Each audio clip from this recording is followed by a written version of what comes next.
नमस्कार, मैं डॉक्टर बीना श्रीवास्तव, हिंदी शिक्षिका। मैं आज आपको कक्षा 6 की कविता पेड़ों के संग बढ़ना सीखो आज मैं पढ़ाऊँगी आपको, ये कविता सर्वेश्वर दयाल सक्सेना जी ने लिखी है। इसमें उन्होंने इस कविता के माध्यम से उन्होंने पेड़ों की उपयोगिता समझाने का प्रयास किया है। कवि चाहता है कि यदि उसके पास पेड़ थोड़ी सी धरती होती तो वह उस पर पेड़ लगाता, उसके पास ना सही यदि तुम्हारे पास थोड़ी सी भी धरती हो तो तुम सब यह सब कर सकते हो और कवि की जो इच्छा है उसको पूरा कर सकते हो। तो वो कहते हैं, आइए अपन कविता पढ़ते हैं और कविता का अर्थ जानते हैं कि क्या कहना चाहते हैं कवि सर्वेश्वर दयाल सक्सेना। तो बहुत दिनों से सोच रहा था थोड़ी धरती पाऊँ, उस धरती पर बाग बगीचे हो सके लगाऊँ, खिले फूल फल चिड़िया मीठे, चिड़िया बोले प्यारी खुशबू डोले, ताज़ी हवा जलाशय में अपना हर अंग भिगोले। तो कवि कहते हैं बहुत दिनों से सोच रहा था थोड़ी धरती पाऊँ। बहुत दिन से वो सोच रहे थे कि अगर उनके पास थोड़ी सी ज़मीन होती, थोड़ी सी अपनी धरती होती तो उस धरती पर बाग बगीचे हो सके लगाऊं और मैं उस धरती पर बाग बगीचा और मतलब उसको हरा भरा बनाता। उस धरती पर बाग बगीचे लगा करके उस ज़मीन को मैं हरा भरा बना सकता था। खिले फूल फल चिड़िया बोले प्यारी खुशबू डोले। और वो कहते हैं कि पेड़ों पर फल फूल खिलें जिससे कि चिड़ियाएँ जो है मीठे स्वर में गीत गाएं और बोलें प्यारी खुशबू डोलें और उनकी खुशबू से हर तरफ जो खुशबू है वो हर चारों दिशाओं में फैल जाए, सब जगह फैल जाए। ताज़ी हवा जलाशय में अपना हर अंग भिगोले।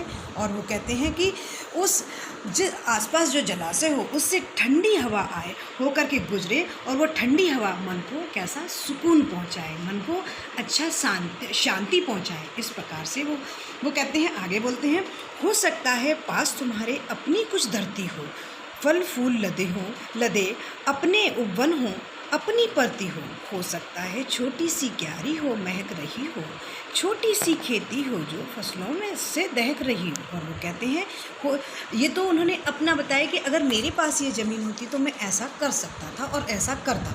अगर हो सकता है कि तुम्हारे पास अपनी ज़मीन है तो तुम भी ऐसा कुछ कर सकते हो। तो वो कहते हैं हो सकता है पास तुम्हारे अपनी कुछ धरती हो सकता है कि तुम्हारे पास अपनी कुछ ज़मीन हो तो फल फूल लदे अपने ओपन हो, अपनी परती हो। और वो कहते हैं कि ये भी हो सकता है कि उन वृक्षों पर खूब फलों से लदे हुए वृक्ष हों, फल फूल से लदे हुए आपके पास वृक्ष हों, वृक्ष जो है पूरा उपवन उनसे भरा हुआ हो, उन ऐसे वृक्षों से पूरा उपवन भरा हुआ हो, अपनी परती हो। और वो कहते हैं कि कुछ परती का मतलब होता है वह ज़मीन जिसे जोता ना गया हो, जोता या उसमें कुछ जोता मतलब ज़मीन को जोता ना गया हो, उसमें कुछ बोया ना गया हो। तो वो कहते हैं ऐसी भी ज़मीन तुम्हारे पास हो जो बिल्कुल खाली पड़ी हो, उसमें कुछ बोया ना गया हो सकता है छोटी सी क्यारी हो महक रही हो।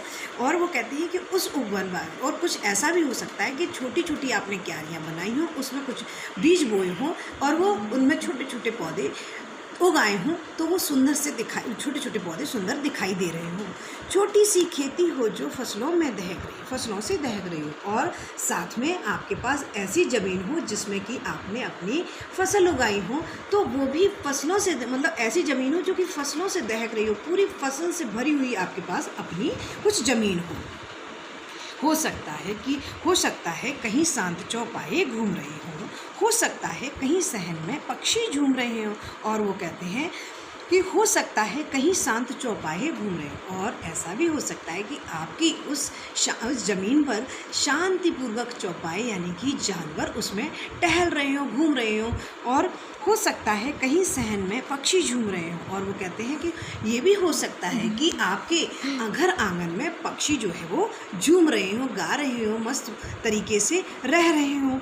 तो विनती है यही कभी मत उस दुनिया को खोना, पेड़ों को मत कटने देना, मत चिड़िया को रोना। और वो कहते हैं कि ये भी हो सकता है कि यही मेरी आपसे विनती है, ये सारी चीज़ें यदि आपके पास हैं तो वो ये कहते हैं कि मेरी आपसे हाथ जोड़कर विनती है कि कभी उस दुनिया को मत खोने देना, मतलब ऐसी दुनिया को कभी भी उनसे छीनना मत, उनकी इस दुनिया को उजड़ने मत देना। पेड़ों को मत कटने देना, मत चिड़िया को रोना। और वो कहते हैं कि पेड़ों को कभी भी कटने मत देना। यदि हरी भरी ज़मीन है, हरे भरे पेड़ हैं, तो ऐसे पेड़ों को कभी भी कटने मत देना और ना ही पेड़ों को, चिड़ियाओं को रोने देना। क्योंकि जब पेड़ कटेंगे तो उनके जो चिड़ियाओं के घर बने हुए हैं उन वृक्षों पर, वो घर उनके उजड़ जाएंगे और वो रोने लगेंगे। आगे पढ़ते हैं। एक एक पत्ती पर हम सबके सपने सोते हैं, शाखें कटने पर वे भोले शिशुओं से रोते हैं। पेड़ों के संग बढ़ना सीखो, पेड़ों के संग खिलना, पेड़ों के संग संग इतराना, पेड़ों के संग हिलना।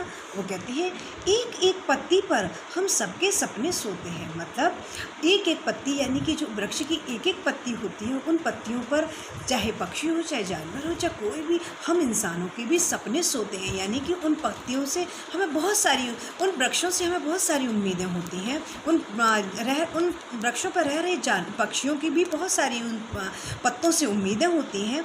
शाखें कटने पर वे भूले शिशुओं से रोते हैं। और जो वृक्ष की शाखाएं यदि काट दी जाएं तो वृक्ष कुछ कह नहीं पाता, वो निर्जीव होता है, परंतु उसके अंदर भी अपने भाव होते हैं। हम समझते हैं कि वो कुछ नहीं कह पा रहा, परंतु वो भी उसकी शाखा कटने पर रोने लगता है। उसके अंदर भी ऐसे भाव उत्पन्न होते हैं कि वो उसके अंदर ही अंदर वो रोने लगता है। पेड़ों के संग बढ़ना सीखो, पेड़ों के संग खिलना। जिस तरह से पेड़ दिन दिन बड़ा होता जाता है, हम भी उसी तरह से अपने मन को बढ़ाना सीखें, अपने मन को और बड़ा बनाएं और पेड़ों की तरह, उनके तरह से ही हमको अपने विचारों को बनाना है। पेड़ों की तरह ही हमको उनके संग संग चलना है। उनकी विचारधारा के अनुसार हमको अपनी विचारधारा भी बनानी है। पेड़ों के संग संग इतराना, पेड़ों के संग हिलना। और पेड़ों की तरह ही हमको पेड़ों की तरह संग संग चलना है, पेड़ों की तरह ही हमको बढ़ना है, हमको अपनी विचारधारा बनानी है और पेड़ों की तरह ही हमको हंसते गाते अपना जीवन व्यतीत करना है। बच्चे और पेड़ दुनिया को हरा भरा रखते हैं, नहीं समझते जो वे दुष्कर्मों का फल चखते हैं। आज सभ्यता वैसी वन पेड़ों को काट रही है, जहर फेफड़ों में भर इंसानों को बांट रही है। वो कहते हैं बच्चे और पेड़ दुनिया को हरा भरा रखते हैं, यानी कि इंसान का घर आंगन दुनिया जो है बच्चों से ही हमें हरी भरी लगती है, अच्छी लगती है। हमारा जीवन जो है बच्चों से हरा भरा रहता है। तो बच्चों के साथ साथ उसी प्रकार से जैसे हम बच्चों की रक्षा करते हैं, बच्चों से हम खुश रहते हैं, उसी तरह से हमारे घर आंगन को पेड़ भी हरा भरा रखते हैं। हम जहाँ हरियाली देखते हैं हमारे मन को बहुत सुकून पहुँचता है। उसी प्रकार से हम बच्चों को देखते हैं तो हमारा मन बहुत खुश होता है। तो नहीं समझते जो वे दुष्कर्मों का फल चखते हैं। और जिसने बच्चे और वृक्ष की कद्र नहीं की, वो अपने दुष्कर्मों का, अपने बुरे कर्मों का फल हमेशा चखते हैं, यानी कि उनको वो भोगना पड़ता है। आज सभ्यता वैसी वन पेड़ों को काट रही है, यानी कि आज जो हमारी सभ्यता है, जो नगरीकरण हो रहा है, उसकी वजह से हमारी सभ्यता जो है वो लगातार बड़े बड़े पेड़ों को, वृक्षों को काटती चली जा रही है। तो पेड़ों को काट रही है, जहर फेफड़ों में भर इंसानों को बांट रही है। उसके बाद हमको जब पेड़ वृक्ष लगातार कटते चले जा रहे हैं, जिससे हमको निरंतर हम जो है प्रदूषित वायु को अपने अंदर लेते हैं, क्योंकि जहाँ वृक्ष नहीं है वहाँ प्रदूषित वायु हमारे फेफड़ों में जाती है, हमारे अंदर सांस के द्वारा हम उसको अंदर ग्रहण करते हैं। वो हमारे अंदर जब ग्रहण होती है तो हमको विभिन्न प्रकार की बीमारियाँ हो जाती हैं। तो इसलिए हमको हमेशा पेड़ों की रक्षा करनी चाहिए। पेड़ों की रक्षा होगी तो हमारे जीवन की भी रक्षा होगी। तो बच्चों, हमेशा याद रखिए कि पेड़ों की रक्षा कीजिए, पेड़ों को कटने मत दीजिए। अगर पेड़ कटता है, एक पेड़ कटता है, तो उसकी जगह आपको कम से कम 2 से 3 पेड़ आपको लगाने हैं, उनकी रक्षा करनी है, उस वृक्ष की देखभाल करनी है और उसको बड़ा करना है। तो बच्चों, ये मैं आज आपको मुझे उम्मीद है कि ये कविता आपको समझ में आई होगी और ये मैं अपनी वाणी को विराम देती हूँ। नमस्कार।